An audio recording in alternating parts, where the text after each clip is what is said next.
송구 영신 예배를 가정에서 각 가정으로 드리고 있기 때문에 오늘이 2024년 마지막 예배가 되겠습니다. 한 해 동안 참 힘들고 어려운 일도 많았고 또 질병으로 낙심할 때도 있었고 국가적으로 힘든 일을 지나가고 있습니다. 2024년도에는 힘들고 어려운 일이 많았지만 우리 인생사가 다 힘들고 어려운 일을 헤쳐나가며 살아야 하지만 특히 2024년도에는 국가적으로 매우 위중하고 힘든 그런 시절을 보냈습니다.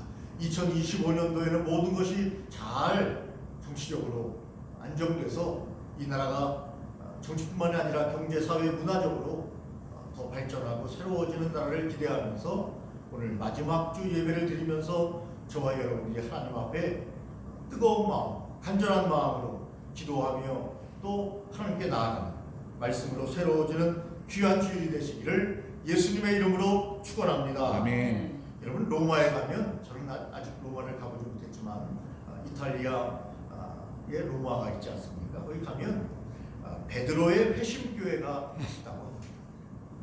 베드로 회심교회. 여러분 바울도 로마에서 순교했지만 베드로도 로마에서 순교하지 않습니까? 핍박이 너무 심하니까 로마에 있었던 베드로가 도망을 가는 거예요. 한참을 도망갔어요. 지금으로 말하면 서울에 있다가 저 경상도까지 도망을 갔습니다. 한참을 땀을 흘리면서 자기 목숨을 하나 구걸하기 위해서 도망을 가고 있는데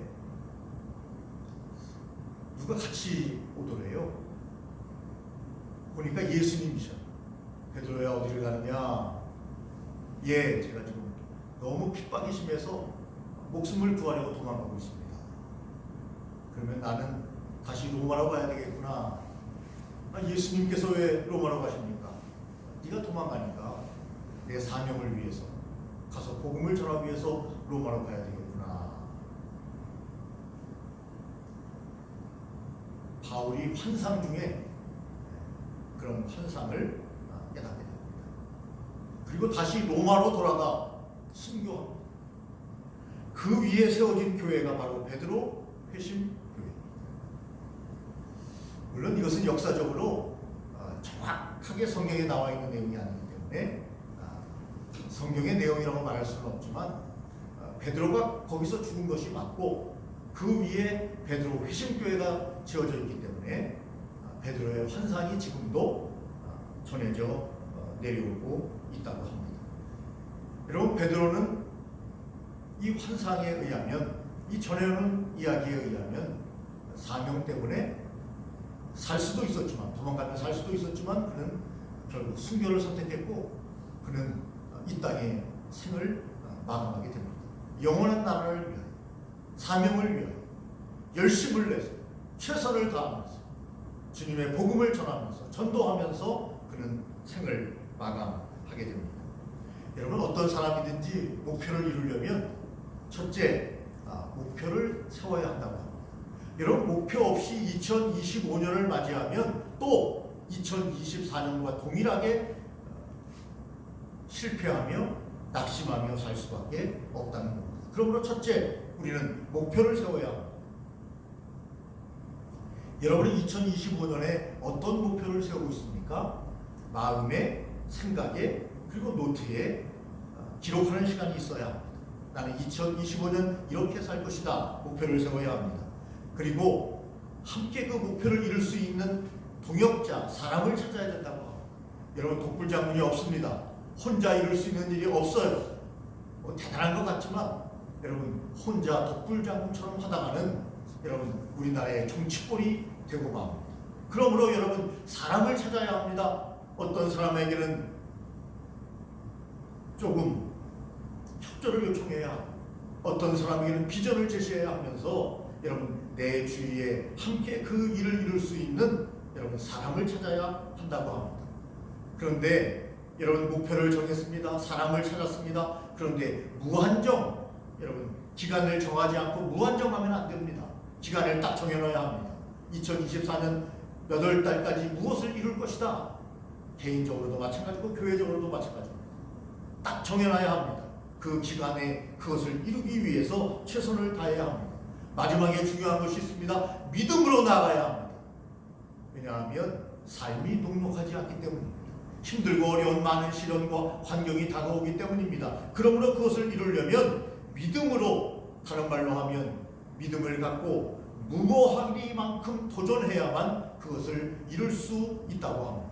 사람들은 목표는 잘 세웁니다. 그런데 동역자를 구하지 않습니다. 기간을 정하지 않습니다. 도전하지 않습니다. 믿음을 갖지 않습니다. 그렇기 때문에 귀한 목표를 이루지 못한다고 합니다. 여러분, 우리가 출애굽기에 보면 아주 귀한 이야기가 나오는데, 말씀이 나오는데, 이스라엘 백성들이 출애굽을 하면서 잘 아는 대로 큰 바다를 두 번 만나게 됩니다. 그런데 그때마다 하나님이 명령하신 건 뭡니까? 조직을 정비하고 질서를 바로 정해라 하는 것입니다. 조직을 정비하고 질서를 바로 정해라. 여러분, 이제 3일만 지나면 2025년인데 우리 교회도 새로운 조직을 정하고 질서를 잡고 정비를 해야 되겠다 하는 생각을 갖고, 여러분 낙심하지 말고 소망 가운데 주시는 믿음, 소망, 사랑, 이것은 항상 있을 것인데 그 중에 제일은 사랑이라고 말씀하신 주님의 말씀을 붙잡고 우리가 나가야 합니다. 여러분, 한국교회가 놓치고 있는 게 있어요. 아니, 전 세계의 개신교회가 놓치고 있는 것이 있다고 하는 것이 요즘 한 신학자에 의해서 제기되고 있습니다. 그것이 뭡니까? 가톨릭은 행위로 구원을 받는다. 믿음도 중요하지만 행위가 중요하다. 그래서 율법을 지켜야 된다. 그래서 여러분, 주일날은요, 토요일날 우리로 말하면, 그들은 토요일이 안식일이지만, 그러니까 그들로 말하면 금요일날 모든 것을 다 준비해 놓는 거죠. 왜냐하면 율법에 따라, 자기들의 계명과 규례에 따라 성경에 없는 것까지 몇천 가지를 만들어서 그 행위, 그것을 잘 해야 내가 구원에 동참할 수 있다고 하는 것 때문에 그들은 얼마나 율법을 여러분 머리에도 기억하고 이마에도 새기고 여러분 손에도, 손등성에도 새기라고 하는 모세 율법을 얼마나 강조하고 있습니까? 여러분, 그래서 구약은 뭐죠? 여러분, 행위를 강조하고 있는 거죠. 여러분, 가톨릭은 구약의 행위를 강조하고 있습니다. 믿음만 가지고는 천국에 들어갈 수 없습니다. 믿음에 대한 행위가 있어야 합니다. 그것을 성경은 신약에서 사랑이다 그렇게 이야기합니다.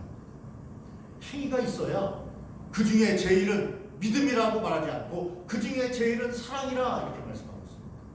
여러분, 근본적으로 뚜렷한 것은, 여러분 칼빈 이후에, 루터 이후에 우리는 종교개혁을 하면서 오직 믿음을 강조했습니다. 믿음으로 구원을 얻는 것은 맞지만, 그러나 여러분 믿음만 가지고는 안 됩니다. 예수 믿는 사람은 믿음과 소망과 사랑이 함께 있어야 된다는 거죠. 믿음으로 구원받아요. 그러나 믿음으로 구원받은 사람은 사랑의 삶을 살아야 된다. 그것이 바로 행위다. 이렇게 성경은 창세기부터 요한계시록까지 말씀하고 있고, 뿐만 아니라 우리가 이 땅에서 믿음과 사랑을 가지고 잘 살려면 하늘나라에 대한 소망을 잃지 말아야 합니다. 그래서 성경은 믿음과 소망과 사랑은 항상 있을 것인데 그 중에 제일은 사랑이라, 믿음이 있는 것을 보려면 그 행위를 보라. 행위가 있어야 참다운 믿음이 있는 것이다. 그런데 한국교회는 행위를 강조하지 않았기 때문에 참다운 믿음이 없어서, 믿음을 보여줄 수 없어서 사람들이 한국교회를 향하여 비난하고 너희에게 믿음을 보여라 이렇게 말하고 있는 시대라고 여러분 총신대 전 총장께서 한국교회 새로운 개혁과 갱신을 해야 된다. 믿음만 강조해서는 안 된다. 소망과 사랑을 강조해야 된다. 그래야 한국교회가 살아날 수 있고 그것이 참다운 복음이라고 강조하고 있습니다. 얼마 전에 그 세미나를 들으면서 저도 나름대로의 깨닫는 바가 있었습니다. 한국교회가 너무나 믿음만을 강조한 나머지, 종교개혁 이후에 개신교회가 믿음만을 강조한 나머지 소망과 사랑을 잃어버렸기 때문에 세상으로부터 버림을 받고 있다는 것입니다. 어제 오징어 게임 2를 제가 봤는데 별로 재미가 없더라고요. 그래서 빨리 돌리면서 쭉 봤습니다. 그러니까 별로 감동도 없더라고요. 천천히 봐야 되는데 빨리 돌리면서 보니까 별로 감동이 없어요. 6부작까지 나왔어요. 역시 많이 재밌는 것 같아요. 2 재미가 없는데 완전히 기독교를 나쁘게 평가하는 건 아니지만 거기에 보면 약간 꽁쟁이 같은 놈이 나오는데 랩하는 친구가 나오는데 십자가 목걸이를 하고 있어요. 십자가 목걸이 안에 뭐가 있느냐? 마약 같은 뽕 같은 경우가 들어있어요. 그래서 좀 떨리고 힘들 때마다 그것을 하나씩 먹고 십자가를 걸고 있어요. 이것이 기독교에 대한 약간의 또한 비판이 아닌가 하는 생각을 저 홀로 보면서 해봤습니다. 무당이 나오는데요. 무당이 나름대로 자기 이야기를 하지만 높은데 침대가 있는데 거기 앉아가지고 사람들에게 명령을 하고 막 그래요. 여러분 지금 이런 시대가 됐다는 것을 풍자적으로 보여주는 것이 아닌가 하는 생각을 했습니다. 여러분 기독교가 지금 점점점 우리가 행위가 없기 때문에 사랑이 없기 때문에 땅에 떨어져서 짓밟히고 있는 시대에 우리가 살아가고 있습니다. 여러분 그러나 하나님의 말씀은 진리이고 오늘 주님의 말씀은 진리이시니 저희를 진리로 거룩하게 해주소서 하는 요한복음 말씀처럼 하나님의 말씀은 진리인데 하나님의 말씀대로 살아가는 백성들이 많지 않기 때문에 이렇게 기독교가 여러분 평가절하되는 시대에 우리가 살고 있다는 말씀을 드리고 있는 겁니다. 이제는 새롭게 다시 일어나야 합니다. 아멘이십니까? 아멘. 하나님의 영광과 능력을 나타내는 빛을 발하는 교회로 가기 위해서 우리 교회도 여러분도 이 나라와 이 민족도 새로워지는 2025년을 소망하며 믿음과 소망과 사랑 안에서 전진하는 귀한 해가 되시기를 예수님의 이름으로 축원합니다. 아멘. 그래서 2025년도에는 무언가 영적인 한국의 분위기도 달라지고 교회도 달라지고 가정도 개인도 달라지는 그런 해가 되었으면 좋겠습니다. 오늘 여러분 창세기와 누가복음의 말씀을 우리가 함께 합독을 했는데요. 오늘 청지기라는 그런 단어가 우리에게 다가옵니다. 여러분 2024년도에 청지기로 잘 사셨습니까? 또 2025년에 우리가 또한 청지기로 잘 살아야 합니다. 여러분 이 청지기는요 주인은 아닙니다. 주인으로부터 온갖 것들을 위임받은 사람입니다. 그래서 목사도 위임 목사가 있지 않습니까? 하나님으로부터 성도님들로부터 위임받았다. 여러분 우리가 얼마나 많은 것을 위임받았습니까? 우리의 달란트, 우리의 건강, 우리가 소유하는 많은 것들, 우리의 가정, 교회, 하나님으로부터 위임받은 것입니다. 그런데 여러분 성경에 보면 위임받은 사람 중에 아주 착실한 사람이 나오는데 그 사람이 창세기에 나오는 요셉이라는 사람입니다. 요셉이 얼마나 위임을 잘 받은 사람인가. 또 보디발의 집 총지기가 나옵니다. 그 보디발의 집 총지기가 누굽니까? 바로 요셉입니다. 구사가 나옵니다. 에라스다가 나옵니다. 이 사람들은 어떤 사람이냐? 선한 청지기, 정직한 청지기, 성실한 청지기. 그래서 하나님으로부터 부여된 일들을 잘 감당하는 사람을 청지기다 이렇게 성경은 말하고 있습니다. 여러분 1년 동안 하나님으로부터 부여받은 귀한 것들을 잘 사용했습니까? 여러분들의 달란트를, 여러분들의 물질을, 여러분들의 시간을 잘 사용했습니까? 여러분 요셉은 잘 사용했습니다. 구사는 잘 사용했습니다. 에라스도는 잘 사용했습니다. 여러분 청지기의 임무는 뭐냐면 어떤 때는 대신해서 사람들에게 양식을 나누어 주어야 하고 또 품꾼들의 싹을 나누어 주는 사람이어야 하고 재물을 관리하는 사람이고 여러분 물질 관리 잘해야 합니다. 여러분 종교개혁자들은 그렇게 강조했어요. 내 물질이 어디에 사용되는 것을 보면 너의 삶을 알 수 있다. 너의 삶을 알 수 있다. 중요한 데 쓰거든요. 어떤 사람은 옷을 많이 사용합니다. 너는 소비하며 사는구나. 너를 위해서 사는구나. 어떤 사람은 가난한 사람들을 위해서 물질을 씁니다. 힘들고 어려운 사람들을 씁니다. 아, 너는 이웃들을 생각하면서 인생을 살아가는구나. 어떤 사람들은 교회를 위해서 물질을 많이 사용합니다. 아, 하나님의 나라를 위해서 네가 네 믿음을 행위로 보여주고 있구나. 물질을 보면 그 사람이 어떻게 사는지, 삶의 행동 방식이나 그 사람의 가치관이나 그 사람의 인생관을 느낄 수 있다고 말했습니다. 재무관리를 하는 사람이 바로 총직입니다. 우리에게 있는 소유를 잘 관리해야 합니다. 여러분, 제가 지난주에도 말씀드렸지 않습니까? 여러분, 노인이 돼서 박스를 줍고 싶어서 박스를 줍는 사람이 한 명이라도 있겠습니까? 이 추운데. 그런데 새벽에 나가보면, 저녁 늦게 나가보면 노인분들이, 어르신들이 박스를 주고 다닙니다. 왜 그렇습니까? 젊었을 때의 재물 관리를 잘하지 못하고 저축하지 않고 미래를 생각하지 않고 막 써대니까 결국에는 여러분 빈털터리가 돼서 입에 풀칠하기 위해서 힘들고 어려운 발을 끌고 호호 손을 불면서 여러분 쓰레기 같은 그런 나머지 박스를 줍고 다니는 것이 아닙니까? 주인의 소유를 하나님께서 우리에게 맡겨주신 것을 잘 관리하고 잘 관장해야 합니다. 물질은 계속해서 하나님께서 주시지 않습니다. 어떤 때는 물질이 멈출 때가 있습니다. 여러분, 한번 말씀드렸죠. 제 친구들이 이제 환갑이 되니까 여러분 일하는 사람이 없어요. 다 은퇴했습니다. 수입이 있습니까? 수입이 없습니다. 지금까지 벌어놓은 수입으로 살아야 합니다. 뿐만 아니라 어떤 분들은 자녀들에게 이제 도움을, 그동안은 자녀들을 위해서 많은 물질의 희생을 했는데 이제는 도움을 받아야 살 수 있는 그런 친구들도 있습니다. 그 마음이 얼마나 허망하고 답답하겠습니까? 그러나 여러분, 물질이 지속적으로 우리에게 항상 주어지는 것은 아니기 때문에 우리는 총직으로서 하나님께서 우리에게 소유로 위탁하신 것을 잘 관장하고 잘 관리해야만 우리의 미래가 있다고 하는 것을 성경은 우리에게 말씀하고 있습니다. 그래서 여러분들은 하나님 앞에 올바른 총직으로 살고 있습니까? 라고 성경은 우리에게 묻고 있는 것입니다. 주인의 여러 가지 행사도 잘 관리해야 합니다. 주님께서 우리에게 맡겨주신 사명을 잘 관리하고 있느냐 하는 것입니다. 여러분, 총직의 원리는 그래서 선한 일의 원리다, 지혜의 원리다, 전략의 원리다, 공경의 원리다, 11조의 원리다, 이렇게 성경은 말하고 있습니다.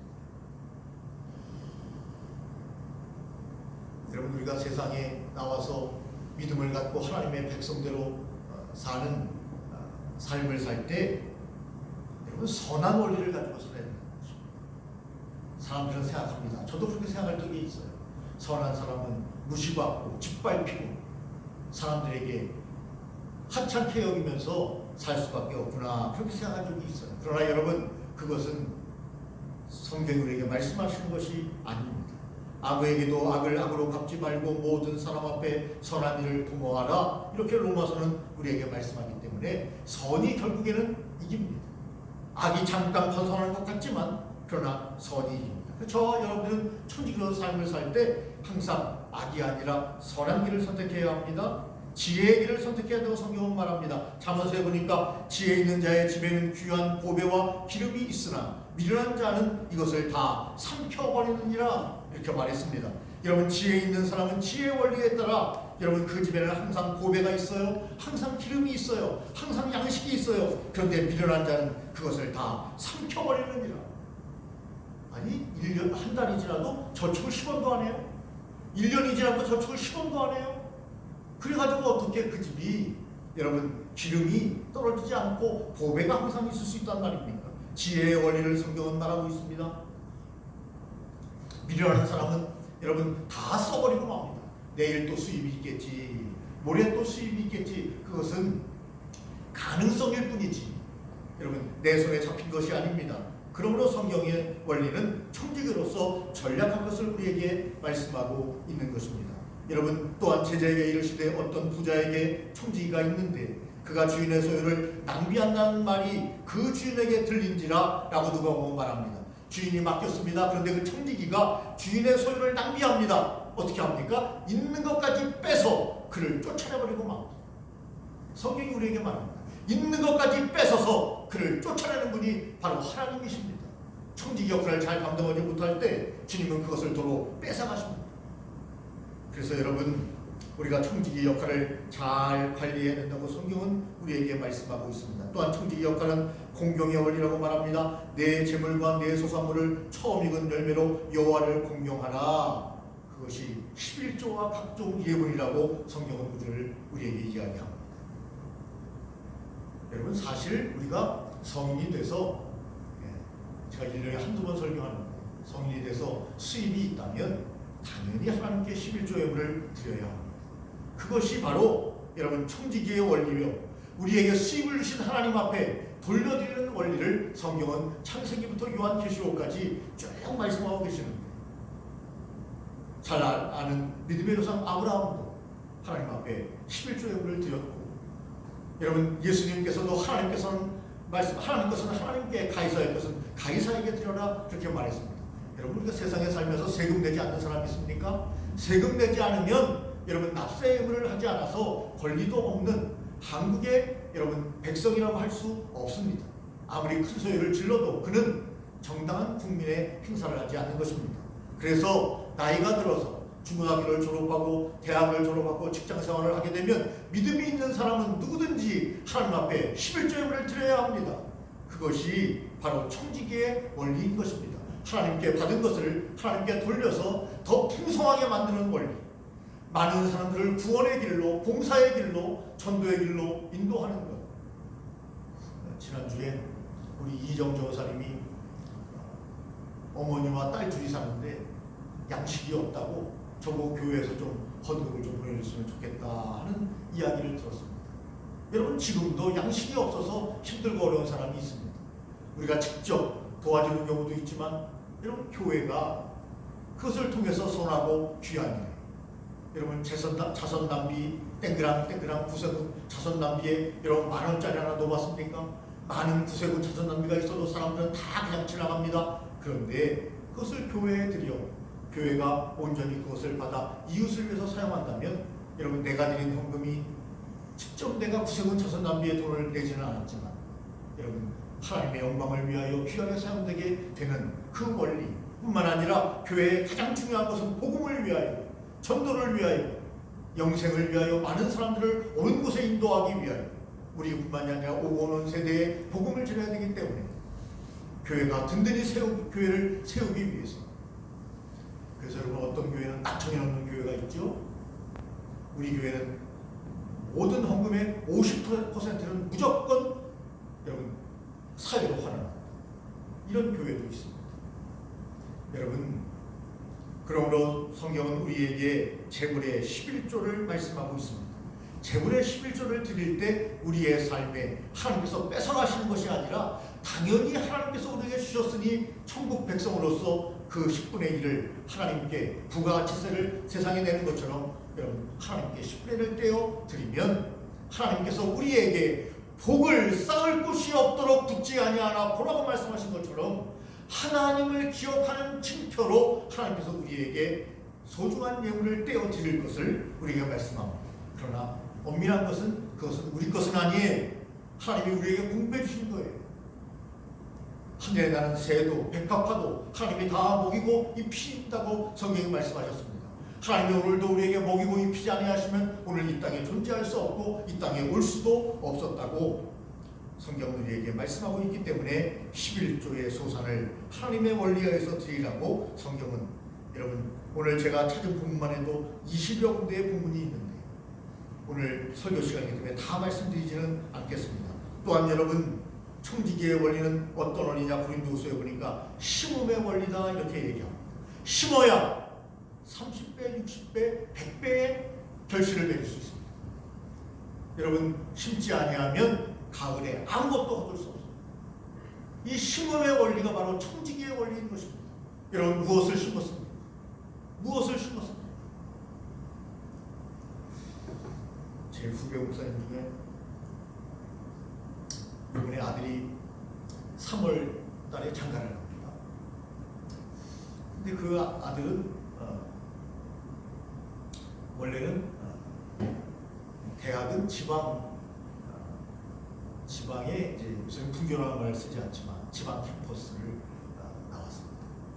열심히 해서 서울로 올라왔어요. 서울로 올라와서 일명 인류대학이라는 곳에 학사, 석사, 박사학위를 받았습니다.